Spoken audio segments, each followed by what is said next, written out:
Bismillahirrahmanirrahim. Assalamualaikum warahmatullahi wabarakatuh.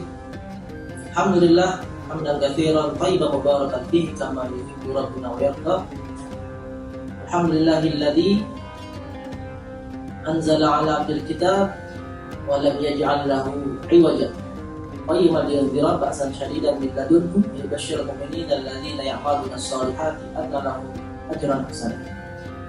Allahumma shalli 'ala sayyidina Muhammadin wa 'ala ali sayyidina Muhammad. Allahumma asli umat Muhammadin sallallahu alaihi wasallam wa barik ala umat Muhammadin sallallahu alaihi wasallam warham umat Muhammadin sallallahu alaihi wasallam wa anshur wa ayyid nahdlatul watani fil alamin haqqi Muhammadin sallallahu alaihi wasallam. Rekan-rekan yang dimuliakan Allah Subhanahu wa taala, di bulan Ramadan Nabi kita Nabi besar Muhammad sallallahu alaihi wasallam melakukan banyak amalan-amalan yang sebagai contoh, yang dijadikan sebagai contoh atau teladan bagi umat beliau. Amalan yang terbaik setelah kita mengerjakan puasa di bulan Ramadan itu adalah kasratu tilawatil Quran, kasratu ta'amul ma'al Quran, memperbanyak tilawah Al-Quran, memperbanyak berinteraksi dengan Al-Quran, karena Ramadan adalah bulannya Al-Quran. Karena Ramadan adalah bulan di mana Allah Subhanahu wa taala menurunkan Al-Qur'an untuk pertama kali. Di dalam Al-Baqarah ayat 145, Allah Subhanahu wa taala berfirman, Bismillahirrahmanirrahim, Syahrul Ramadan alladzi unzila fihi al-Qur'an hudan lin-nas wa bayyinatin minal huda wal furqan. Bahwa Al-Qur'an ini diturunkan oleh Allah Subhanahu wa taala pada bulan suci Ramadan. Sebagai apa? Sebagai petunjuk bagi manusia, sebagai bukti, sebagai pembeda antara hak dan batil. Bulan suci Ramadan adalah bulannya Al-Qur'an. Rasulullah SAW banyak menyisihkan waktunya di bulan ini, menggunakan waktunya di bulan Ramadan ini dengan interaksi yang intens dengan Al-Quran. Sampai Jibril alaihi salatu wassalam, datang untuk mengajar, untuk bertadarus bersama Rasulullah SAW, mentadarusi Al-Quran, mempelajari Al-Quran. Sehingga itu pun, amalan itulah yang diikuti oleh para sahabat, sehingga seperti contoh sahabat yang bernama Ubay bin Ka'ab, beliau menjadikan bulan suci Ramadan sebagai bulannya Al-Quran. Beliau menghatamkan Al-Quran 8 hari 1 kali.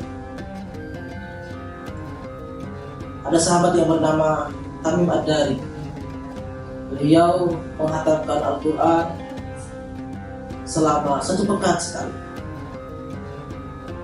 Para sahabat yang satu dengan yang lain bervariasi. Pada dasarnya mereka menjadikan Ramadan ini sebagai bulan Al-Quran.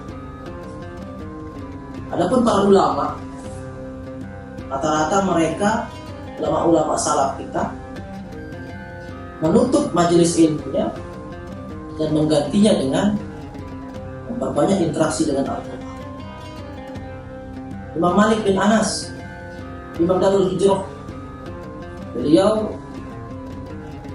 biasanya mengajarkan hadis, fikih, dan hukum-hukum Islam lainnya di Masjid Nabawi. Tapi terkhusus pada bulan Ramadan, beliau menutup sementara majelisnya itu dan menggantinya dengan memperbanyak tilawah Al-Quran. Sampai Imam Asy-Syafi'i, dikisahkan para sejarawan, beliau menghatamkan Al-Quran 1 bulan di Ramadan tersebut, 1 bulan di bulan Ramadan sampai 60 kali. Masya Allah. Imam Sufyan Ats-Tsauri pun sama seperti Imam Malik, beliau menutup majelisnya, mengkhususkan majelis mengkhususkan bulan Ramadan itu dengan interaksi, muamalah, tadabburi. Begitulah para ulama kita. Mungkin kita tidak bisa seperti beliau-beliau karena kita memiliki kesibukan, kita tidak bisa meninggalkan pekerjaan kita. Kita tidak bisa untuk tidak mencari nafkah. Tetapi tentu masih banyak waktu-waktu luang di mana pada waktu-waktu tersebut kita bisa gunakan untuk membaca Al-Quran. Kita bisa gunakan untuk menelaah, mentadabburi Al-Quran. Terlebih lagi, momen Ramadan ini berbeda dengan momen-momen di luar Ramadan. Nilai pahala kita membaca Al-Quran di bulan Ramadan ini berbeda dengan nilai atau kadar kita membaca Al-Quran di luar bulan-bulan ini, di luar bulan Ramadan. Maka mudah-mudahan barokah Al-Quran, syafaat Al-Quran, iqra'ul Quran fa innahu ya'ti yaumal qiyamah syafi'an li ashab. Bacalah Al-Quran karena Al-Quran itu pada hari kiamat memberikan syafaat pada orang yang membaca. Dalam hadis yang lain, as-shaum wal Quran yashfa'ani lil 'abdi yaumal qiyamah. Puasa dan Al-Quran akan memberikan syafaat bagi seorang hamba pada hari kiamat. Allah menganugerahkan kita nikmat yang double,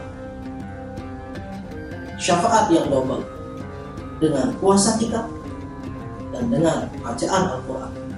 Mudah-mudahan Allah Subhanahu wa Ta'ala menjadikan kita sebagai ahlul Quran. Ahlul Quran hum ahlullahi wa khassatuh. Ahli Al-Quran, orang yang dekat dengan Al-Quran adalah keluarganya Allah, orang yang spesial di sisi Allah Subhanahu wa Ta'ala. Jazakumullah khairan jazaa. Mohon maaf atas segala kekurangan, kehilangan. Subhanakallahumma wa bihamdika, asyhadu an la ilaha illa anta, asyhadu an la ilaha illa anta, astaghfiruka wa atubu ilaik. Wallahu muwaffiq wal hadi ila sabilir rasyad. Assalamualaikum warahmatullahi wabarakatuh.